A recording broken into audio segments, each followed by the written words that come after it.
কথাতে দেখুন কথা এভির মহাবিবাহ। এবার জাঁকজমক করে আবারও বিয়ে হবে কথা এভির। স্টার জলসার অন্যতম জনপ্রিয় ধারাবাহিক কথা ধারাবাহিকে একের পর এক নতুন নতুন ট্রাক নিয়ে আসা হয়। সম্প্রতি সঞ্চিতার স্মৃতিফেরা এবং চিত্রার পর্দাফাঁস হলো। চিত্রাকে গুহবাড়ি থেকে চলে যেতে বললে শেষ মুহূর্তে কথা চিত্রাকে আর একটা সুযোগ দেয়, কিন্তু চিত্রা যে আবারও নতুন করে ষড়যন্ত্র করবে তা কথা জানে না।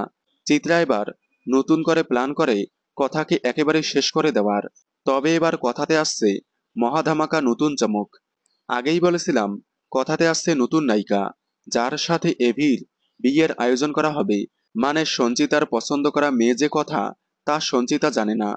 এবার সঞ্চিতা এভির বিয়ে দেওয়ার জন্য তার পছন্দ করা মেয়ে হিসেবে অন্য মেয়েকে নিয়ে আসবে। তার সাথে এভির বিয়ে দিতে গেলে শেষ মুহূর্তে জানতে পারবে যে কথাই সেই মেয়ে। এরপর আবারও জাঁকজমক করে কথা এভির বিয়ে দেখানো হবে। খুব শীঘ্রই আসছে কথার নতুন প্রোমো। হয়তো বিয়ের কিংবা নতুন নায়িকার আগমনের প্রোমো আসতে পারে। কথা এভির জাঁকজমক বিয়ে দেখার জন্য আপনারা কতটা এক্সাইটেড কমেন্টে জানাবেন। বাংলা বিনোদনের এই ধরনের সকল আপডেট সবার আগে পেতে চ্যানেলটি সাবস্ক্রাইব করে পাশে থাকা বেল আইকনটি বাজিয়ে দিন। ধন্যবাদ।